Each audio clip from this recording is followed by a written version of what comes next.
Mana bu anorning go'zalligini qarang. Hayratdan hech bir o'zingni tiyib tura olmaysan. Bilasizmi, dunyoda men eng yaxshi ko'radigan meva bu anor. Bilasizmi, anor mevalar qiroli deyiladi. Buni sababi bor qirol deyilishiga. Buni chunki mana bunday toji bor. Va qirol anorlar qayerda yetishtiriladi desangiz, men ikkilanmasdan Surxondaryo viloyatining Sherobodida deyman. Buni ko'pchilik yaxshi bilishadi. Butun mamlakatimizda dong'i ketgan anor. O'zi anorni bilasizmi? Tabiatda 500 xil navi bor ekan. Ana shundan 30 dan ortig'i bizning mamlakatimizda yetishtiriladi. Aksariyati mana shu Surxondaryo hududiga juda mos deyiladi. Sherobodliklar shu qadar ko'p anor yetishtiradiki, bu yerda anor yo'q xonadonni topolmaysiz. Va xaridori ham tayyor. Mana bitta anor, mana ko'rib turibsiz. Mana shu bitta anorda 100 kilogramgacha hosil olish mumkin agar u to'liq yetilgan bir anor daraxti bo'lsa. Mayli 100 kiloni qo'yib turing. 50 kilo hosil olgan taqdiringizda ham bugun bozorda 1 kilo anorning narxi 10 ming so'mdan bo'lganda ham bitta anorimizda 5 million turibdi. Bu yerda esa mana biz kelgan Suyunakan xonadoni, bu Taroqli mahallasi, Sheroboddagi 250 tub anori bor. Endi o'zingiz hisoblab ko'ravering bu yerda qancha daromad turibdi. Suyunaka faqatgina anordan daromad olmaydi, Agrobankdan kredit olib chorvachilik bilan ham shug'ullanyapti. Ya'ni mana shu xonadon o'zini rizqini tomorqasidan, chorvasidan va otasi qoldirib ketgan kasbdan topyapti. U kasbni birozdan keyin bilib olasiz nima ekanini. Biz esa hozir mana shu anorning mo'jizalari haqida Suyunaka bilan gaplashamiz. Demak, mening tomorqam ko'rsatuvida bugun anor biznes haqida gaplashamiz.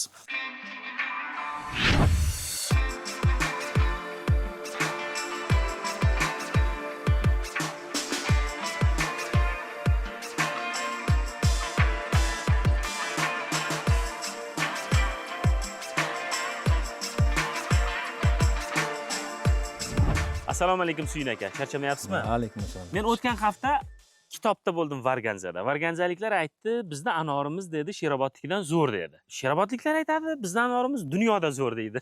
Qaysi anorimiz zo'r? Surxondaryoning anoriga kelmaydi, Sherobodda anoriga. Zo'rligini isbotlang endi. Zo'r, mana Sherobodda anorini ko'rib qo'ying mana. Sherobodda anoriga keladigani yo'q mana. Buni go'zalligini qarang. Mana Sherobodda anori mana. Buni qarang, buni qarang. Birortasini ussam bo'ladimi? Bemalol o'zing. Uzib olayni. Bittasini bo'lmasa, ikkitasini. Yo, mayli, shuni o'zi yetarli. Mana shuni o'zbekchasiga qarang, tishlab turib bir ochib ko'ramiz hozir. Mayli, bemalol. Donasi qanaqa ekan? Ana buni qarang. Sal oqroq ekan, lekin mazasiga gap yo'q. Mazasiga gap yo'q. Yolg'on emas. Tomoshabinlarga buni ta'mini yetkazish juda qiyin, lekin ta'mi juda shirin. Shirin. Suyunaka, endi gapirib bering. Endi Sherobodliklar qachondan anor qilib boshlagan degan savolni o'zi noto'g'ri. Sherobodliklarda ota-bobomiz anorchilik bilan shug'ullangan. Bu anorni ekkanimizga ham endi 95-yil ko'chib kelganimizda 95-yilga kelgan ko'chati. O'shandan beri mana shu anorchilik bilan shug'ullanamiz. 20 so'tiq joyga anorim bor, 250 tub anorim bor. 250 ta tub anor bor, 250 tub anor bor. Har yili shu anordan 50 million, 60 million daromad qilib kelaman. Keling, mana qarang, biz tomoshabinlarimiz aniq hisob-kitobni yaxshi ko'radi. Biznes reja qilib bersak ham bo'ladi-da ularga, ya'ni shunday desak. Mana shu bir tub anorimga men hozir 40 kilo, 50 kilo hosil kutyapman shundan. Mana shu bitta tubdan, bir tubdan mana shundan 50 kilo, 40 kilo hosil kutyapman. Ya'ni 30 kilo bersin. 200 tub anorimizga 6 tonna anor bo'ladi. O'rtacha. Men hozir 15 ming so'mdan shu anorni bermadim. Bu 90 million degani. 90 million degani? 90 million degani. Hozir xaridori bor. Hozir xaridori bor, 15 mingdan bermay o'tiribman. Siz ya'ni buni minimumini hisoblayapsiz, bu 30 kilodan ko'p chiqishi ham mumkin. Ko'p ham chiqishi mumkin. Hali men 200 tub hisoblayapman. 250 tub anorim bor bu yerga. 7,5 tonna anor bor. Endi qarang, mana 90 million so'm og'zi bir chetdan chiqib ketishi oson. Lekin buni mehnati ham bor-da. Mehnati ham bor, o'ziga yarasha. Buni xarajati ham bormi? Xarajati ham bor. Hozir mana shu anor shu shaklga kelish uchun men 16 million xarajat qilganman. Hammasiga. Hammasiga, yana ustiga qog'oz yopish, bizda anomal issiq bo'ladi. Qog'ozlamasa kuyib qoladi anor. O'shaning hisobiga buni yopamiz ustini, chiroyli qilib. Bunga albatta ishlatamiz, o'zimiz kuchimiz yetmaydi. Tozalatamiz, anorlarni, suv beramiz, oziqasini beramiz. Demak, xarajatlarni ham hisob-kitobini qilib ketyapti. Hammasi hisob-kitobli. 90 million daromad qilsangiz 20 millionni ketsa ham 70 million toza qoladigan. Sof foyda, Mana mahallamizda hamma anorchilik bilan shug'ullanadi. Shuning hisobidan kimdir to'y qiladi, kimdir mashina minadi, kimdir uy-joy quradi. Men ham mana shu anorni hisobidan ham kelinimda, ham o'g'limda institutga o'qityapman mana aka. Eka oyim o'qiydi. Endi qarang-da, Sherobodni anori nimaga bu qadar shirin? Sababi nima? Sherobodning ob-havosi boshqacha. Samarqand noni hech joyga bo'lmaydi-ku. Xuddi o'shanda Sherobodning anori boshqa joyga bo'lmaydi. Nima sababi nimada? Sababi- Yerimi, suvimi? Suvidadir balkim ob-havodadir, buni hech kim aytib berilmaydi. Lekin Sherobodning anoriga kelmaydi. Biz ham Samarqandda nonni qilamiz deymiz, chiqmaydi lekin. Uni sirrini hech kim bilmaydi. Buni qarang, serhosilligini sababi nimada? Keyin qarang, agrotexnikasini ham ozgina odamlarimizga aytib ketaylik-da. Mana shunday go'zal anor bo'lishi uchun nima qilish kerak? Gulini qanday saqlab qolsa bo'ladi buni? Buni kuzda tagini yaxshilab og'daramiz, o'g'itini beramiz, amapoz, mahalliy o'g'itlardan berib, og'darib ishlovini beramiz. Bahorda keyin buni gullab qilayotgan vaqtda o'zining bir ximikati bor, dori sepiladi, shiraga qarshi dori sepiladi. Agrotexnika anolarini qilib, hammasini mana shunday qog'ozlashimiz kerak. Qog'ozlamasak bizda managa issiq kuydirib tashlaydi. Mana bitta mana shunga qog'oz tegmagan mana. Qarang, quyosh kuydirib tashlagan. Agar shuni qog'oz bilan o'raganingizda O'raganimizda mana bunday go'zal anor shunday bo'ladi. anor bo'lardi. Har bittasini qog'oz bilan yopish kerak buni. Mana operator yigitlarimiz Toshkentdan-da, poytaxtdan. Men bularga hazillashdimda, Surxondaryoning anorlari hatto gazeta o'qiydi deb. Shunday. Gazeta o'qiydi, haqiqatan ham. Mana o'tini olmaganligimiz bizga suv sal shu yil tanqisroq bo'ldi. O'shaning hisobiga nam saqlab turish uchun o'tini ham o'rganimiz yo'q. Anorga namlik kerak ko'proq. Bu anor ham ko'p suv xohlaydi.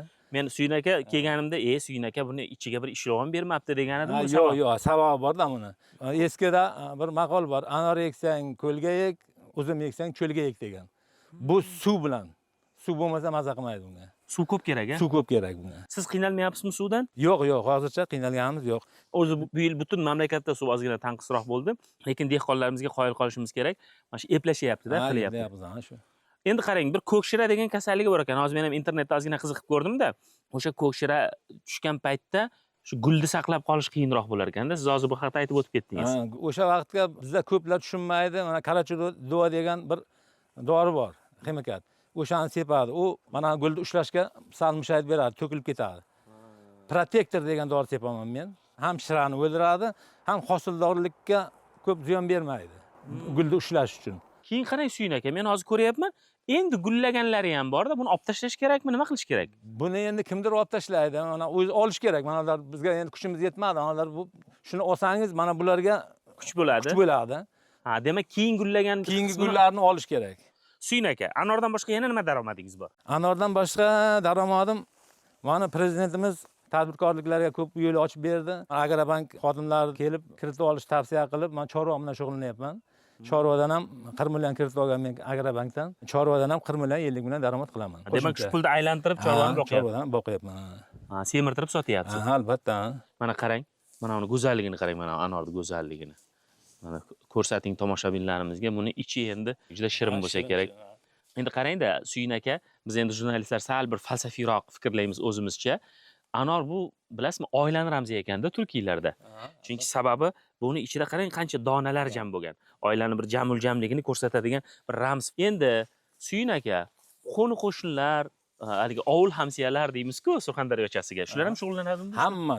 Bizda mahallamiz bo'yicha anorchilik. Buni keyin qayerga sotasizlar? Buni o'zi klienti bor, keladi. Hozir o'zi olib boshlagan. Yig'ishtirib hozir ayni hosil yig'im-terim vaqti. Kimdir 10 mingdan sotyapti, kimdir 15 mingdan sotyapti. Anoriga qarab narx har xil. 7 ming berganlar ham bor, 8 ming berganlar ham bor. Sifatiga qarab. Sifatiga qarab, anor sifatiga qarab sotaveradi. Endi mana ular brend anorlarda biz ko'rib turganlarimiz, eng qimmat. Bular qimmat anorlar, sortiga qarab, naviga qarab olaveradi. Suyin aka, qishimiz ham anomal bo'lib ketyapti, yozimiz ham anomalda. Ya'ni hech tariximizda bo'lmagan Surxondaryoda 25 gradus sovuq bo'lmaganda. Endi hozir yozimiz endi 60 bo'lyaptimi, 70 bo'lyaptimi? Shunaqa issiq bo'lib ketyapti, sovuq bo'lib ketyapti. Buni anorga qanday ta'siri bor?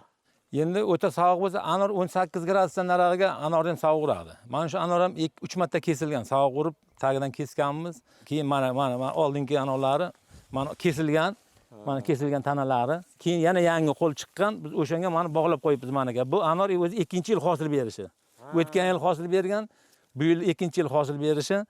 Agar bu 4 yil, 5 yildan keyin kelsangiz, bu anor vobshe boshqacha bo'ladi. Katta anor bo'lib ketadi. Katta anor bo'ladi, hosili ham boshqacha bo'ladi. Hosili keyin u 70 kilogacha hosil beradi. Mana bu oldingi tana, kesilgan tana bu. Oldingi. Ko'rib turibmiz, bu yosh tanalardan urib chiqqan. Yosh bu 2-yil hosil berishi bu. Yana nima tavsiyalar berasiz anor ekmoqchi bo'lganlarga masalan? Surxondaryoni hamma joyda eksa bo'ladi. Bo'ladi. Men o'zim ko'chatchilik bilan ham shug'ullanaman. Hali ko'chatni ham ko'rsataman. 3000 tip ko'chatim ham bor. Ko'chat ham sotasiz. Ko'chat ham sotaman. O'zimda anorimdan qilib ko'chat ham sotaman. Nimaga e'tibor qilish kerak ekkan odam? Ekkan odam shu oziqasiga parvarishlashga mol tushirmaslik kerak. Maza qilmaydi mol tushirsa. Shu bir xillar egadi-yu, qo'yib yuboradi qo'ydi molni. U daraxt maza qilmaydi keyin. Endi masalan qarang-da, bu boshqa bir ekin turiga o'xshab doimiy bir parvarish talab qilmaydi-ku, vaqt ko'p olmaydi. Yo'q. Buni faqat shu gullagan vaqtida bir qog'ozlab issiqdan saqlasangiz, anomal issiqdan saqlasangiz, suvini qo'yib tursangiz, oziqasini vaqtiga bersangiz, keyin ko'kshira degan shiraga qarshi ximikat ishlab tursangiz, bu ko'p ish talab qilmaydi. Bir yigitga 40 hunar oz deganda, Suyun aka sizni eshitdim, zo'r oshpazam ekansizda. Albatta oshpazam. Undan ham daromadingiz bor. Undan ham daromadim bor, Xudoga shukr. Mana shu mahallamizda, elimizda, shu rayonda, oblastda to'ylariga xizmat qilaman. Oshpaz men o'zim kasbim. Oshpaz degan bir hobbidagi gap bu. Ota kasb. Ota kasb, otamiz oshpaz bo'lib o'tgan. Otamiz kapkisini tashlab ketgan, bizga shuni ko'tarib bola-chaqani ro'zg'or terib turamiz. Qarang, otani kasbini qilgan odam kam bo'lmasligini ko'rib turibsiz. Anorchilik ham ota kasbi. Shu anorni ham otam ekib ketgan. Siz o'nglab mana qilib kelyapsiz. qilib kelyapmiz. Qoyil, mana qarang, bitta kichkinagina anorda mana aytyapsiz, 2 yil avval sog'urgan edi deyapsiz. Yangi bir niholdan ungan anorni hisob kitobi yo'q-da, endi bu yerda. Nechta dona turibdi. Keyin menga bir manzara juda yoqdi. Endi maxsus televideniya kelishuvchi qilib qo'yibsiz bilmadim. Eshigingizdan kirgandan shundoq anor to'kib qo'yibsiz. Yo'q, bu anor o'zi boshlandi sezon. O'zi endi buni yig'ishtirib olamiz buni. Hozir pishdi. Pishdi. Endi buni yig'ishtirib, banan korobkaga solib joylab qo'yamiz. O'z vaqtida yangi yil oldimi, yangi yildan keyinmi klient kelaveradi. Narx to'g'ri kelsa sotamiz. Qayerda saqlaysiz uni? Shu maxsus joylarimizda saqlaydigan. Juda muzlatgich shunaqa narsaga. Yo'q. Bizda o'zi shu ob-havoga pishgan, shu ob-havoga turadi. Chunki anorni po'sti qalin. Po'sti qalin. Ancha uzoq saqlasa bo'ladi-da. Maygacha saqlayman anorni. Narxi ham ko'tariladimi? Ko'tariladi, albatta ko'tariladi. Qancha saqlayversangiz, narxi ham shuncha ko'tarilaveradi. O'shani hisobiga hozir men buni saqlayman deb, o'zim o'zib yig'ishtirib, banan korobkaga solib saqlayman, keyinroq sotaman. Kuz mavsumida Toshkent bozorlarini mana shunday anorlar egallab boshlaydi-da. Hamma bozorimizga anor kirib boradi. Aksariyati Sherobodniki menimcha. Sherobodniki. Chunki bu yerda juda hosil yuqorida. Hosil yuqori. Sizda ham anorlaringizda ajab emas, Toshkentda yesak. Men keyin bitta ma'lumotda o'qidim. Sherobodda qarang. Bugun 5000 ta xonadon shu ish bilan shug'ullanar ekanda. Albatta shunday. 30 000 tonna anor xonadonlarda yetishtirilar ekan. Mana bu men sanoat usulida tashkil qilinganlarni aytyapman. Asosan xonadonlar yetishtirar ekan. Ya'ni asosiy qism xonadonlar qilar ekan va eng muhimi bugun Janubiy Koreyani bozorida ham Sheroboddan oladi. Bor. Men internetda ko'rganman-da. Bor. Rossiyada ham bor, Koreyada ham bor, Xitoyda ham bor. Endi hozir mana prezidentimiz hamma joy bilan shartnoma qilib tashladi. Xudoga shukr, prezidentimizga ming marta rahmat. Anorlarda ham, Rossiyaga ham hamma tomonga yo'llar ochiq. Bu yil nasib etsa anordan daromad yaxshi bo'ladi. Shunday fikr qilib turibmiz. Qozog'iston oladi. Anordan ko'proq. Tojikiston olib ketadi. Hozir Tojikistonlardagi ham o'zimiz eksport qilamiz anor. Rossiyaga ham. Hozir men topa olsam, mana shu ko'rsatuvimiz davomida qo'yib ketamiz tasvirlarini. Janubiy Koreyada adashmasam Seul shahrida bitta dona anorda narxi $6 ko'rganman-da. Ya'ni bitta dona anorda narxi $6. Hozirgi hisobda hisoblasangiz bir 70 mingdan oshiq pul bo'ladi-da bu. Ya'ni bir dona anor narxi. Demak biz eksport qilishimiz kerak. Eksport qilishimiz kerak. Bu anorlar hammasi eksport bo'ladigan anorlar. Talabga javob beradi hamma tomonlama. Bu hali unchalik yetib pishgan yo'q. Endi hali bu bir hafta 10 kun bor yana. Bir hafta 10 kunda juda ham yaxshi bo'ladi. Hali to'liq pishmagan anor shuncha shirinmi? Pishgan yo'q hali. Buni shirinligini qarang buni. Bu hali anor pishsa, u endi biz endi misol kuchimiz kamroq uchun ertaroq uzishni boshlaymiz. Buni oxirigacha 10 tonna anor joylaganimizda noyabr oyi keladi. Ana u anorni yesangiz keyin u boshqacha anor bo'ladi. Buni nima foydasi bor? Buni foydasi ko'p. Bu birinchidan yurakka foydasi bor buni. Qonda aylanishini yaxshilaydi. Rakni oldini oladi bu. O'simtalarni oldini oladi. Keyin buni ichidagi donagi bor, kostichka deydi, donagi. O'shani chaynab yesangiz, u suyakka yaxshi foydasi bor. Yog' ham olinadi-a? Yog' ham olinadi bundan. Hatto postini ham bolaligimizda posti ham ichoriqqa davo. Keyin buni postidan mana hozirgi O'zbekistondan chiqayotgan mashinalar bor. O'shalarga kraska qilsangiz Вообще ham zo'r. Postidan kraska ham olinadi. Ota-bobolarimiz bo'yoq sifatida ishlatgan. Bo'yoq sifatida ham ishlatilgan. Bu ayniqsa texnikaga bo'ladigan kraskalar zo'r chiqadi bundan. Qora rang olsa undan ham zo'r chiqadi. Anorda ana shunday mo'jizalari, hikmatlari ko'p. Anorda ko'p. Suyun aka, yana oldinda qanday rejalaringiz bor? Nimalar qilmoqchisiz? Endi oldinda nasib bo'lsa bir 2 sotik joyga teplitsa qilmoqchiman. Limonchilik bilan shug'ullanaman. Pomidor, bodring ekmoqchiman. Asosiy daromad anordan, a? Asosiy daromad anordan bir yilda 120-150 million daromad qilamiz. 100 ni anordan qilsak ham 50 ni chorvadan qilamiz. Mana qarang-da Suyun aka, bir zo'r gap aytdingizda. 150 deyapsiz, mayli 120 million daromad qilganing taqdiringizda ham, ya'ni bir oyda 10 million so'm ish haqi degani-da bu. Ish haqi degani albatta. Uncha davlat idorasida ishlab ham uncha oylik olib bo'lmaydi-da. Lekin siz uyingizda turib, mana shu otangizdan qolgan kasbni mirishkorlikni qilib ham topyapsiz-da shu pulni. Albatta. Baxtni uzoqdan izlamaslik kerak-da. Ha, albatta. Baxt o'zimizni oldimizda, izlamaslik kerak uzoqdan. Ha, uni kashf qilish kerak. Kashf qilish kerak, ishlash kerak. Men sherobodliklarga qoyil qolaman. Men ham o'taman-da endi ana katta yo'l yoqasidan o'tganimda yo'l bo'ylarida ham ekilganlarini ko'raman. Shunday chiroyli qilib mana sizga o'xshab qog'oz o'rab chiqqanda ichimdan quvonamanki, odamlar buni daromadini his qilyapti. Daromadini his qilamiz. Ha, odamlar daromad his qilyaptiki, shu ishni qilyapti. Albatta. Mehr beryapti. Shu anorlar orqasidan daromad. Hammani shu aytayotganlaringizga Xudo baraka bersin deymiz. Albatta shunday bo'lsin. Mening Tomarqand muxlislariga ham eslatma. Mamlakatimizda juda ko'p hududlarda anor eksa bo'ladi. Masalan, deylik, brendga aylangan anorzorlarimiz bor. Surxondaryoning o'zida nafaqat Sherobod. Dashnobodni anor deymiz. Sarasiyo uzun tomonda anori deymiz. Mana Varganzani tilga oldik yoki Quvani anori deymiz. Ya'ni mana shunday iqlimi Sherobodga o'xshash hududlarimiz ko'p-da.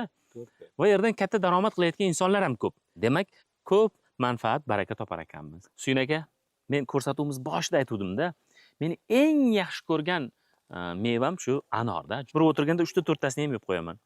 Bir ish qilsak ikkalamiz. Biz sizga bir sovg'a bersakda 100 kitob Agrobooks loyihasi sababi shu. Qishloq xo'jaligini ilmiy asosda rivojlantirishda maqsad qilgan Agrobank. Ana shu 100 kitobni berib ketamiz mana. Bu yerda mana qarang, hozirgina men mundarijasini qarab chiqdim. 51-raqamda turgan kitob anor yetishtirish. Rahmat. Bu yerda undan tashqari ham sizga as qotadigan juda ko'p bilimlar bor. Dunyoda eng yaxshi narsa bu kitob sovg'asi. Biz sizga mana shuni Agrobank nomidan sovg'a qilamiz. Rahmat sizlarga katta. O'qib chiqasiz buni. Albatta buni o'qiymiz, albatta. Albatta buni mahallamizdagi ko'p onalarga ham tavsiya qilamiz o'qishni. Rahmat sizlarga.